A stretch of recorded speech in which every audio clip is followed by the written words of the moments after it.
Another game, another loss for your Chicago Blackhawks. This time to the Columbus Blue Jackets. Yes, the Chicago Blackhawks lose 7-4 to the Blue Jackets.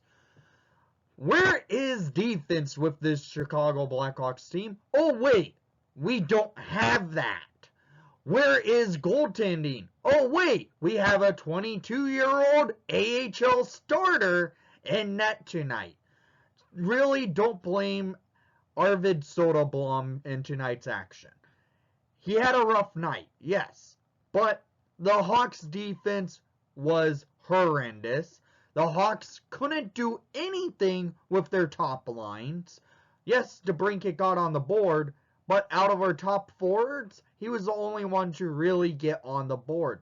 DeBrincat Doc got an assist, but that was about it for our top forwards. Our goals came from bottom line scorers. Bottom line forwards on this team got on the board for the Chicago Blackhawks tonight. The Hawks were horrendous today. They didn't come out to play to start the game. It took them to get a power play to get on the board. Then it took them into the third period to try and answer, to try and come back into this game. Do they do it? No. They tied the game at one point, but after that, all hell broke loose with the Chicago Blackhawks and how bad this defense is. They are horrendous. And especially at the face-off dot, they are flat out garbage. That's it. They are garbage. This team couldn't do much against a team who's, in my opinion, is worse off than the Blackhawks, but they do play more of a structured game. But no, the Chicago Blackhawks this season have been horrible from the start. They fired Colleton. They went on a little bit of run with Derek King. Then they became horrible once again. This team's very inconsistent with trying to win games. We know that. This team just doesn't know what to do. They fall apart, and that's it. That's the Chicago Blackhawks in a nutshell. It's frustrating as hell to watch this team, especially when you start a long homestand tonight, and now you have to play against the Dallas Stars tomorrow night in Chicago. But this team just doesn't know what to do when it comes to trying to battle. And battle for wins. It may have looked like it, but really this team did not battle to try to come back in this game after going down by 2 goals for, I believe, the third time tonight. Yes, it was ridiculous. This team just doesn't know what to do. Shots on net per period. 16-11 in favor for the Blue Jackets in the first, 8-10 in favor for the Blackhawks in the second, 13-11 in favor for the Blue Jackets in the third. Total shots on net, 37-32 in favor for the Blue Jackets. Steph Jones tonight, the man that the Blackhawks acquired by the Blue Jackets this past summer, rang the post multiple times tonight, was out there again, out on the ice for multiple goals against on the team's defense. Not good for a night for Steph Jones trying to put up some points against his former team. Well, it was another rough night for the Blackhawks, and they just show why this team frickin' is terrible and is going to be a seller in less than a month from now on trade deadline. I'm saying it right now. This team is going to be a seller. We already are seeing all these reports. And today, there were 17 scouts from a total of, I believe, about 15 different teams tonight. Yeah, 15 different teams sent 17 scouts to tonight's game. You know you're a seller when you're seeing teams sending scouts to your arena. This team is a joke. We know it. And tonight, face-off cost the Hawks on a couple of the goals against. It went 57% to the Blue Jackets and to the Hawks, 43% at the dot. Not a good night at the dot for the Hawks once again, but that's normal for this team. This team just couldn't get anything to go. You saw fourth line players scoring goals for you. You get your top scorer get one goal. You aren't getting much point production, really. So let's get into the goals of the game, or we'll continue to rant. Because in the first period, it was the Jackets coming out with all steam. They were moving the puck well, getting multiple chances off on Soderblom. And, well, they get the answer. At 6:58 in the first period, Boom Jenner up front of the net rebounds a goal in past Soderblom to make it his 20th of the season, assisted by Voracek and Werenski, to make it 1-0 Blue Jackets. As I mentioned, Voracek shot the puck. It had a heavy rebound onto Boom Jenner in the slot where he buries it past Soderblom. 1-0 Jackets, and then 13 seconds later after this goal, the Hawks let in another goal as Shinnikov gets his 6th of the season, assisted by Gustav Nyquist and Cole Sillinger. Oh, Cole Sillinger. Wouldn't we have liked to have had him on the Blackhawks? Because Sillinger was the player that was picked with our draft pick this past draft to the Blue Jackets. 2-0 Jackets. Shinnikov walks in and beats Soderblom. Bad defense off of face-off, leading to the Jackets just going on a rush 13 seconds after having putting up a goal already. So, the Hawks are down by 2. What's new about that? Oh, wait, the Hawks get a power play, and they actually answer. And this is not with our first power play unit, it's with the second power play unit. At 10:24 in the first period, scored by number 23, Philip Kurashev, his 4th of the season, assisted by number 8, Dominic Kubalik, and number 77, Kirby Dach, to make it a 2-1 game. Kurashev at the doorstep redirects a puck past Elvis Merzlikins to make it a 1-goal game. Okay, good to see. Kurashev, one of our bottom line forwards, getting on the board on a power play. Maybe this sparks something. And it does, because 4 minutes later at 14:21 in the first period, ending a 69-game goalless drought, scored by number 22, Ryan Carpenter, his 1st of the season, assisted by number 20, Brett Connolly, and number 23, Philip Kurashev, to make it a 2-2 game. Connolly gets the puck in the neutral zone and sauces it beautifully to Carpenter, where Carpenter goes in and beats Elvis Merzlikins to tie it up 2 goals apiece. But something the Hawks have been known to do, give up goals pretty quick. And at 16:55 in the first period, Max Domi gets the Jackets a 1-goal lead right back, his 9th of the season, assisted by Shinnikov.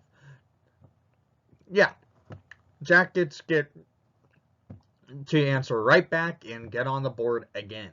So we go to the second period. And, well, as I mentioned, it was pretty much all Jackets to start this period off earlier.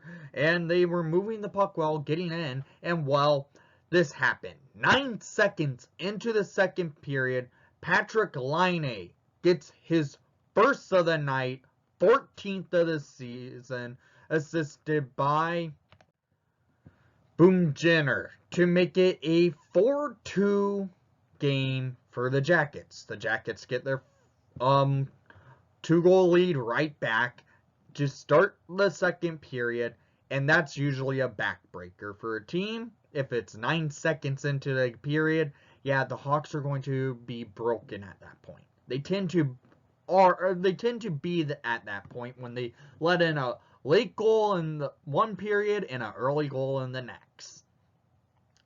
Laine gets his first of the night. Hawks are down by 2.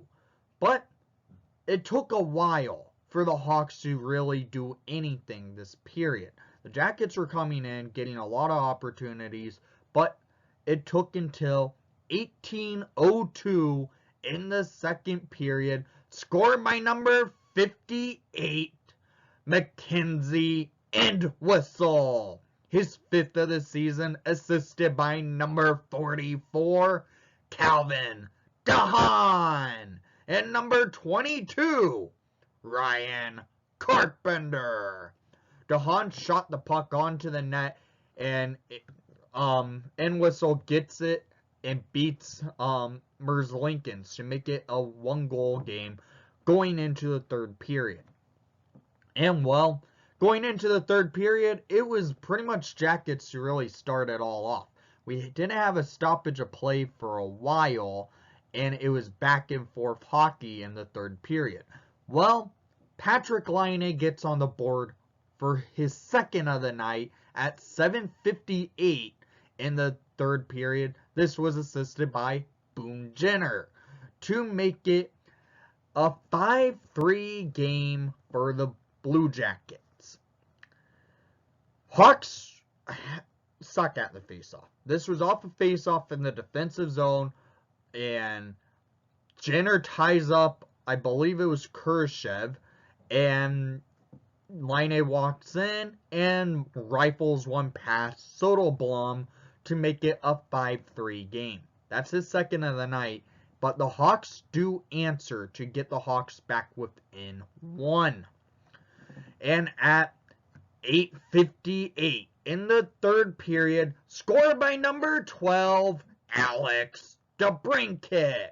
His 29th of the season, assisted by number 88, Patrick Kane. And number 4, Steph Jones, to get the Hawks back within 1. But this goal really doesn't do much for us to really get any momentum. This goal, though, does set some history with the Hawks, as Patrick Kane now ties Dennis Savard for second all-time in assists on Blackhawk franchise assists for the team. That's insane to say. So he ties Savard for second, and now he's about, I believe, 200 points behind Stan Mikita. Well, 200 assists behind Stan Mikita for assists. So Kane gets a historic assist to tie Dennis Savard, but it wasn't enough, because 11:57 in the third period, Bjorkström gets his 15th of the season, assisted by Max Domi and Werenski to make it 6-4. This goal was another rebound, and it was just puck chaos up front of the net. Soderblom couldn't lay down and stop the puck, and the Hawks defense just continues to suck. So that sucks. Hawks pull Soderblom because they're only down by 2. Hawks pull him. Hawks go to a power play. Couldn't do anything with it. And then 4 seconds remaining in the third period, Patrik Laine gets his third of the night for the hat-trick, 16th of the season, assisted by Gustav Nyquist and Gervinkov. I believe I'm pronouncing his name right. I don't care at this point. This was just a rough game. The Hawks suck defensively again.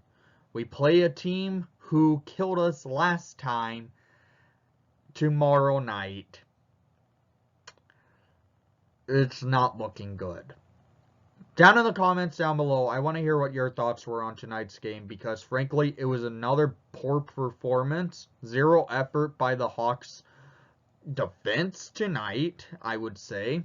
And it was this, in my opinion, an embarrassing loss to a team you probably should win against. But no, they don't. Also, I don't really get into these type of stats tonight, but on defense, you could see by key defensemen who were not that good for your Chicago Blackhawks tonight by them being minuses. Steph Jones, -4. Connor Murphy, -1. Eric Gustafson, -1. Caleb Jones, -1. Alex DeBrincat also -3, and he had a goal tonight. But you could see, with all those minuses, not a good night. One of those players who was playing against his former team, not a really good night. He rang the pipe off a double post. The UC thought it was a goal, but then review proved otherwise, and you could tell Jones said, yeah, that's not a goal. Then he rang the pipe again in the third period, and nothing came from it. Rough game by the Hawks defensively. They better show up to play stronger defensive hockey tomorrow night against the Dallas Stars. That's all I have to say, because what they did tonight was playing against the Blue Jackets, who you could put up quite a bit of goals against, but they put up 4, and the Hawks couldn't really do much with their 4 goals to win, as the Jackets managed to put up 7. So this game was terrible defensively, and it was this all-around embarrassing game. So thank you for watching the broadcast. Please leave a like and subscribe if you haven't done so already. And most of all, this is a really long season.